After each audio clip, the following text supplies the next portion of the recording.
Assalamualaikum warahmatullahi wabarakatuh. Kami dari kelompok 5 ingin membacakan makalah proyek akhir Persatuan Bangsa Indonesia di Era Globalisasi yang disusun oleh saya Akbar Firmansyah absen 2 dari kelas 12 TKJ 1. Saya Farhan Irfani absen 9 dari kelas 12 TKJ 1. Saya Muhammad Ramadan Yustianto dari 12 TKJ 1 absen 19. Saya Muhammad Soleh absen 21 dari kelas 12 TKJ 1. Saya Muhammad Alimul Kafid Kafidillah dari 12 TKJ 1 absen 16. Saya Muhammad Abdul Razak dari kelas 12 TKJ 1 absen 22. Yang pertama, kata pengantar akan saya bacakan. Segala puji dan rasa syukur Allah Subhanahu wa ta'ala yang telah melimpahkan segala rahmat, taufik serta hidayahnya sehingga kami dapat menyelesaikan laporan tugas akhir SMK Negeri 10 Malang tahun ajaran 2020-2021 tanpa ada asal suatu apapun. Tujuan penyusunan laporan proyek tugas akhir adalah sebagai salah satu syarat kelulusan kelas 12 dalam program keahlian teknik komputer dan informatika kompetensi keahlian teknik komputer dan jaringan SMK Negeri 10 Malang. Laporan ini disusun sesuai dengan teori dan praktek yang penulis ketahui, di mana penulis menyusun laporan tentang persatuan dan kesatuan bangsa Indonesia di era globalisasi. Dengan adanya laporan ini bisa memberikan alternatif cara belajar baru, kebutuhan akan belajar akan meningkat pula. Tidak lupa saya mengucapkan terima kasih kepada Bapak Dwi Jolelono, SPDM MPD selaku Kepala SMK Negeri 10 Malang, Ibu Rajeng Kartikasari SPD selaku Kepala Program Keahlian TKJ yang telah memberikan petunjuk dalam penyusunan laporan ini. Bapak Dr. Andes Sumantri selaku pembimbing dalam penyusunan laporan ini, dan Ibu Ima Kristina selaku wali kelas 12 TKJ 1 serta seluruh dewan guru dan staf karyawan SMK Negeri 10 Malang. Semoga semua amal yang baik yang telah diberikan kepada kami mendapat imbalan yang setimpal dari Allah Subhanahu wa ta'ala. Akhir kata, kami berharap semoga laporan proyek tugas akhir ini bermanfaat bagi kita semua.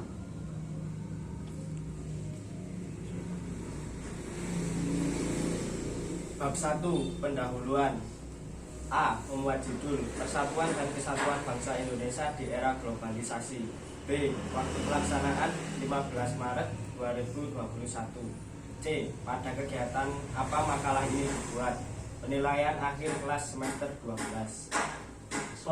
Bab 2 dasar teori. A. Persatuan dan Kesatuan Bangsa Indonesia di Era Globalisasi. Pada umumnya kita mengenal bahwa bangsa Indonesia yang terdiri lebih dari 500 suku bangsa masing-masing memiliki budaya lokal yang mengatur eksistensi dalam hubungannya dengan Tuhan Yang Maha Esa, hubungan dalam dirinya sendiri dengan sesama manusia, dan hubungan dengan alam lingkungannya. Kearifan lokal itu yang selama ini menjadi identik bangsa Indonesia sebagai bangsa yang ramah, sopan santun, dan bermartabat. Dari keberagaman ini muncul suatu pernyataan bahwa persatuan dan kesatuan memang dimulai dari adanya keberagaman atau perbedaan. Keberagaman itu terjadi disebabkan karena kepulauan Nusantara terdiri atas 17.200 pulau dan lebih dari 300 etnis dengan berbagai bahasa yang tersebar tiap pulau. Namun diakui bahwa keberagaman itu akan berakulturasi secara kreatif dan dari berbagai aspek yang berbeda menuju pada satu kesatuan yang menjadi jati diri bangsa Indonesia. Salah satu fenomena yang kita rasakan di era globalisasi dengan masuknya pengaruh nilai-nilai baru dalam semua aspek kehidupan kita serta bangsa Indonesia untuk melakukan reformasi di segala bidang telah membawa dampak perubahan masyarakat yang sangat besar.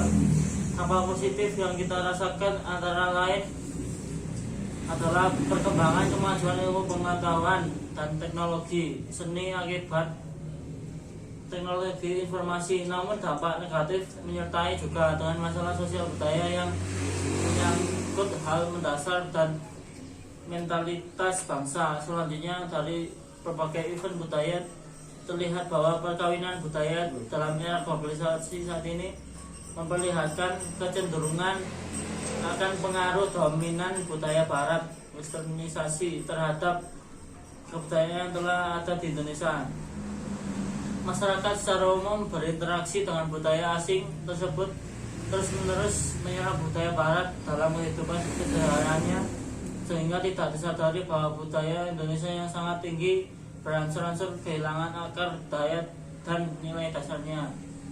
Globalisasi adalah proses integrasi internasional yang terjadi karena pertukaran pandangan dunia, produk pemikiran, dan aspek-aspek kebudayaan lainnya. Kemajuan infrastruktur, transportasi, dan telekomunikasi, termasuk kemunculan telegraf dan internet, merupakan faktor utama dalam globalisasi yang semakin mendorong saling ketergantungan, interdependensi, aktivitas ekonomi dan budaya. Meski sejumlah pihak menyatakan bahwa globalisasi berawal di era modern, beberapa pakar melacak sejarah globalisasi sampai sebelum zaman penemuan Eropa dan pelayaran ke dunia baru. Ada pula pakar yang mencatat terjadinya globalisasi pada milenium ketiga seperti Masehi pada akhir abad ke-19 dan awal abad ke-20. Keterhubungan ekonomi dan budaya dunia berlangsung sangat cepat. Paparan masalah dan solusinya. Globalisasi yang terjadi saat ini sangat mengaruhi kehidupan manusia, baik secara positif maupun negatif. Berkat globalisasi, teknologi mengalami perkembangan yang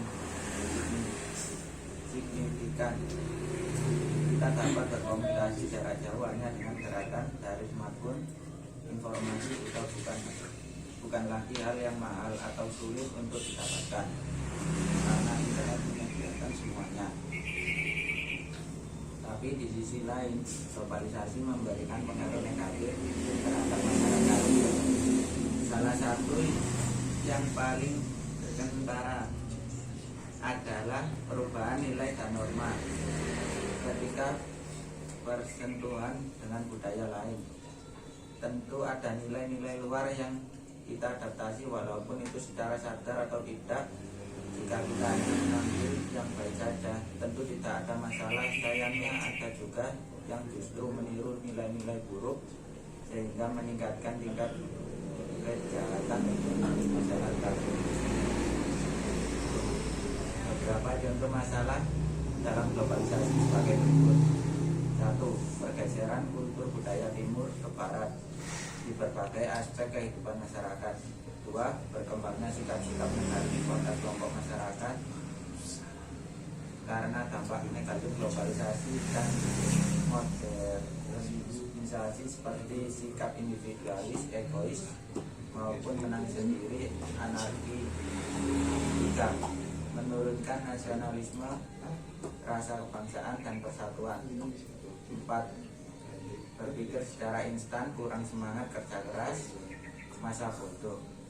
Supaya masalah globalisasi tidak begitu besar, perlu adanya kondisi penyeimbangan yang dapat menetralisir, yaitu 1.